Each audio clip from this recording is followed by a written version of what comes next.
Hi, I am B. Janardhan Reddy. In this video, I will explain one of the factors which affect the resistance of a material. There are several factors which will affect the resistance of the material. First, I will list out all the factors which will affect the resistance of a material. Okay?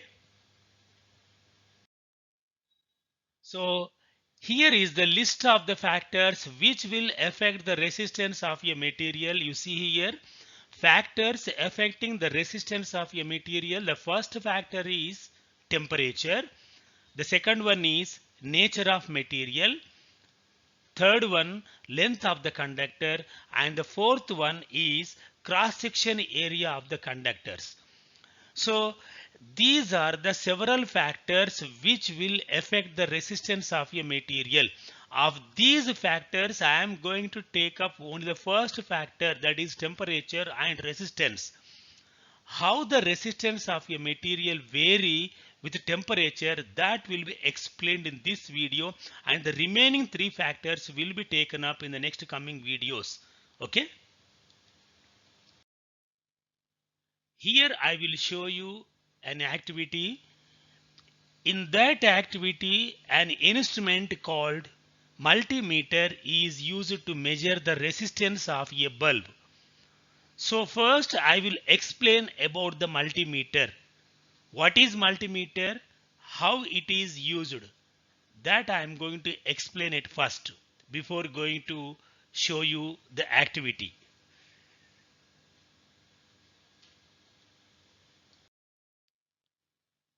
So this is a digital multimeter. Several functions are added in a single unit. By using it, we can measure voltage across the device. We can measure current in a circuit. We can measure either DC voltage or AC voltage, etc. So by using one single unit, we can read out the several functions, several values. Okay. So this is a digital multimeter. See here, the digital multimeter is a versatile instrument that contains several measurement functions in one unit. And the digital multimeter displays the measured value in numerals here. Okay. By setting this knob at different positions, we can change the functionality of the multimeter. See here, if the knob is set at these positions or at these positions, we can make the multimeter to act as voltmeter to measure the voltage across a component in volts. Similarly, if we set this knob at these positions from here to here, then multimeter will act as ohm meter and measures the resistance of a component in ohms. If the knob is set at these positions, then it will act as the ammeter and measures the current through a component. So same multimeter, by setting the knob at different positions, can read out different values. Okay.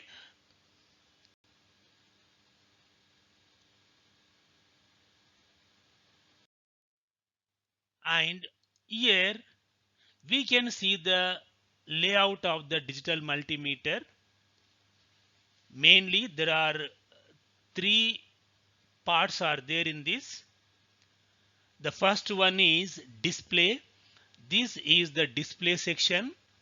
The top portion of the meter contains the digital readout area and which displays the measurement value in numerals. Okay, so this is the display part. And next one is this one, selection knob. This is the selection knob. And the selection knob allows the user to set the multimeter to read different functions such as milliamps of current, voltage V, and resistance omega. See here. So by setting this selection knob at different positions, we can read out current in milliamperes or in amperes, voltage in volts, and resistance in ohms. Okay, so this is the display section, and this is the selection panel. Okay, and here is the selection knob. We can change the functionality of the multimeter by placing the selection knob at different positions. And ports. Here are three ports. We can see three ports are there, and these are the multimeter leads, black one and red one. So these are the three ports. Multimeter generally have two ports. These are the main two ports, and one is usually labeled as COM. This one, COM, that is common or ground port. This is where black test lead is connected. So we have to put this lead here. Black test lead is connected at this port, and the other is labeled as milliamperes, volt, and ohms. See here, you can see here this one. This is the second port, and this is the port where red lead is conventionally plugged in. If you want to measure current in more amperes, in higher amperes, larger amperes of current, if you want to measure, we have to place this red lead here. So multimeters generally have only two ports. One is a common port, that is ground port, where in that port we have to plug in black lead, and there is a voltage, ohms, milliamperes. This port, in this port we have to connect red lead. Okay,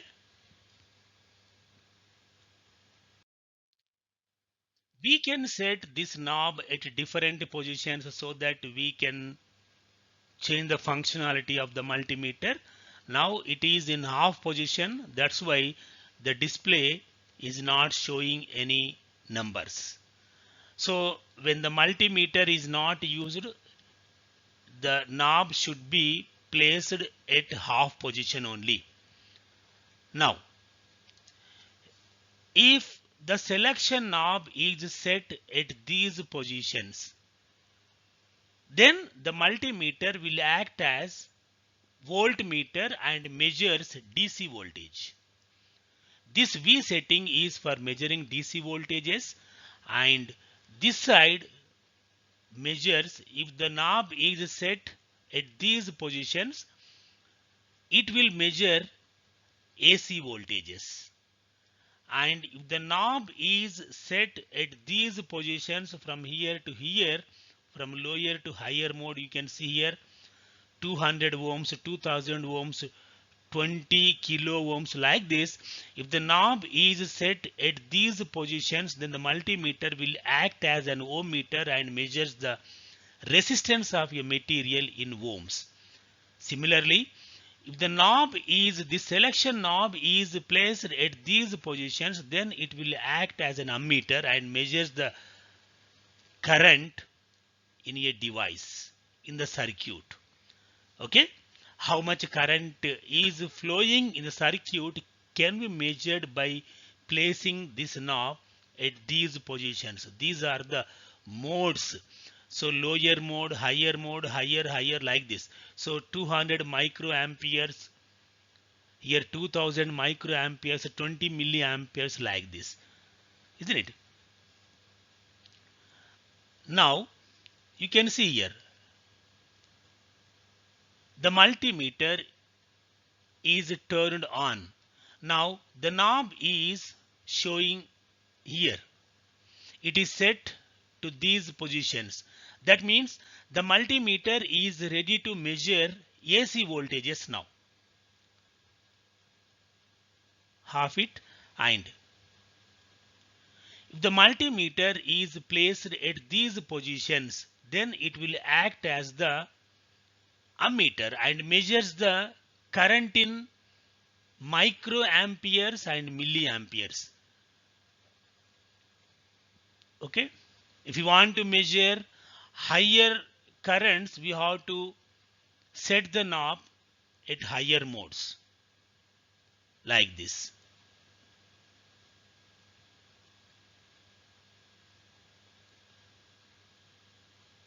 If you want to measure still higher currents in amperes, we have to place here. We have to put the knob, set the knob to these positions. Up to 10 amperes we can measure now. Now, if you want to measure the resistance of a material or of a conductor, we have to set the knob like this. From here to here, it is lower mode, 200 ohms only. If you set the knob at this position, it means that it can able to measure only 200 ohms, up to 200 ohms. If you want to measure high resistances, we have to go for the higher modes. We have to set the knob at the higher modes like this. 2000 ohms, next 20 kilo ohms, like this. Okay. Now, if the knob is set at these positions, we can measure the voltages in DC voltages. And this portion is for AC voltages and this portion is for DC voltages. Okay. Higher mode. So this is the way of changing the functionality of the multimeter by setting the knob at different positions. Okay. Now I will show you how to measure the DC voltage of a dry cell here by using the multimeter, and you can see how the leads have been connected to the multimeter ports. The black lead has been connected to the common port COM, that is common port or ground port, and this black lead will act as the negative lead, and the red lead has been connected to this second port voltage ohms milliampere port, this one, and this red lead will act as the positive lead. Okay, now I want to measure the potential difference between the two terminals of this battery dry cell. Okay, now first I have to set the selection knob to these positions somewhere. Let us set this like this. Now I have set the multimeter knob, that is selection knob, at 200 millivolts. The knob has been set at 200 millivolts. Now let us measure it.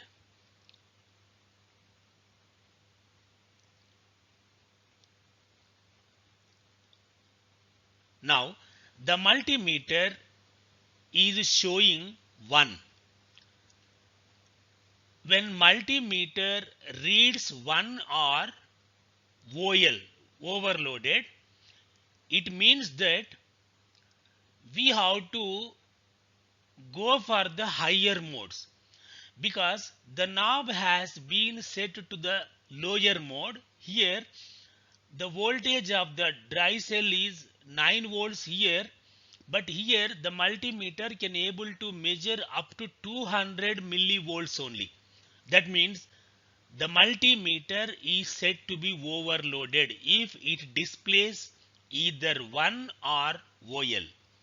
Then we have to go for the higher modes. See here, if the multimeter reads 1 or displays OL, it is overloaded. Now we have to switch to the higher mode. Now remove the leads here. Now let us place this knob to the higher mode. Now I am placing the knob at 1000 volts. Let us measure it.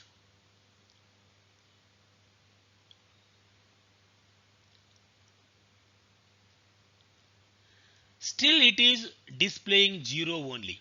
So when the multimeter displays 0 or nearly 0, then we have to go for the higher modes.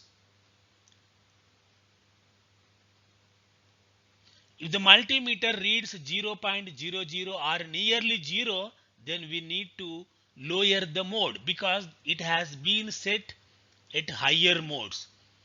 Now we have to set the knob at lower modes. Remove the leads here. Set the knob to the lower modes. Say here I have set the knob at 20 volts. Now let us measure the voltage of the dry cell. Now it is working.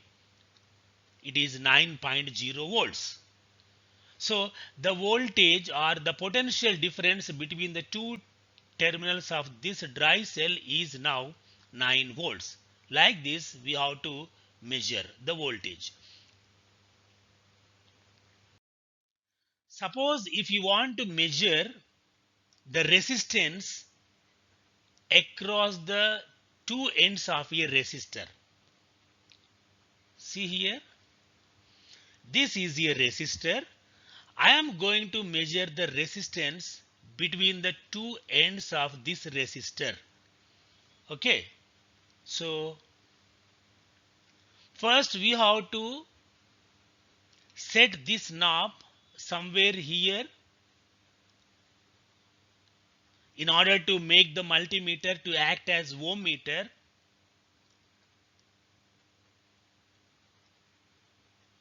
So I have set the knob at 2000 kilo ohms.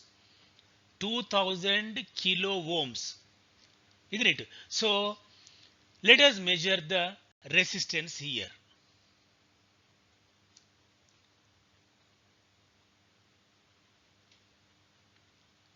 Now it is showing 0 only. That means we need to lower the mode. That means we have to set the selection knob to the lower modes.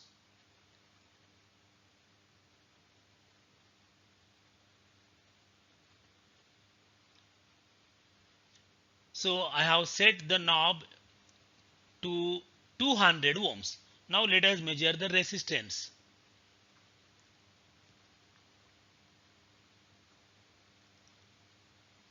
Now it is working, it is showing.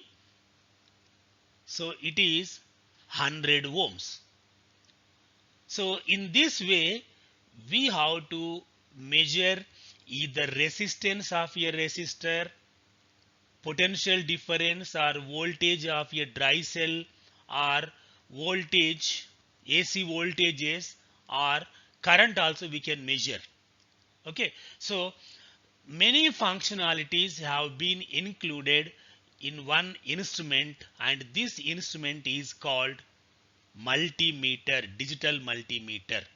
This digital multimeter I am going to use in our activity, next coming activity. See here. Now let us study how temperature affect the resistance of a conductor. So temperature is one of the factors that will affect the resistance of a material. Okay, so temperature and resistance. To know the effect of temperature on the resistance of a conductor, here I am showing an activity. You see here. So here is the material required to do this activity. Material required: dry cells, bulb, switch, connecting wires, and multimeter. So these are the materials we required in order to do an activity to know the effect of temperature on the resistance of a material. So here I am connecting a circuit. 5 dry cells have been connected in a series to get high voltage. Each dry cell, each dry cell has 1.5 volts potential difference between its terminals, and 5 such dry cells have been connected in series, so that 1.5, 1.5, like this 7.5 voltage potential difference is there between this and this end. Okay, now here I am making a simple circuit. This is a switch and here is a bulb. It has two terminals, and this one is the one terminal. At the bottom end we have another terminal. So this is a simple circuit I have made. Now the bulb is not glowing because the switch is in half position. Okay, now the bulb is not glowing. It means that the filament or whatever the resistor is there inside, it is in cool state. It is not hot. Now I am measuring the resistance of the filament inside, that is the resistance of the bulb I am measuring by using the digital multimeter here. So let us measure the resistance. So I have set the knob to 200 ohms. Now I am measuring the resistance of the bulb when it is not glowing. So it is 1.4 ohms. So when the bulb is in cool state, when it is not glowing, the resistance of the bulb is 1.4. Now let us switch on the circuit. What happens? You see here, bulb glows.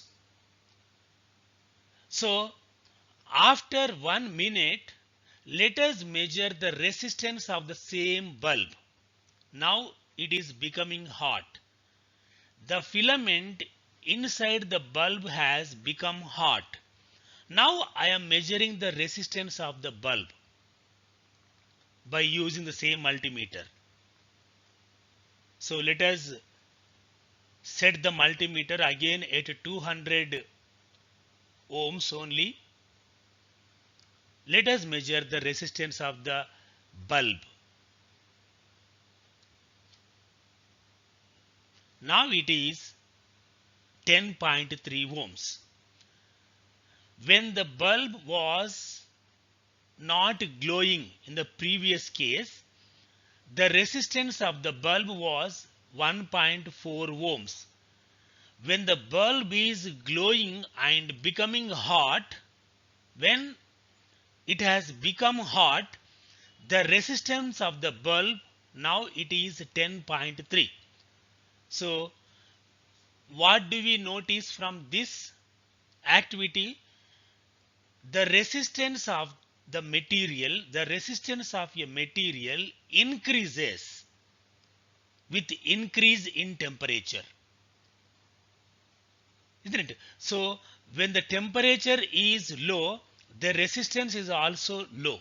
When the temperature is high, the resistance is also high. So the resistance of a conductor depends upon the temperature, and the resistance is more when the temperature is more. Okay. So the result of this activity, we can see here, the value of resistance of a conductor depends on temperature and increases with rise in temperature. Okay. Thank you.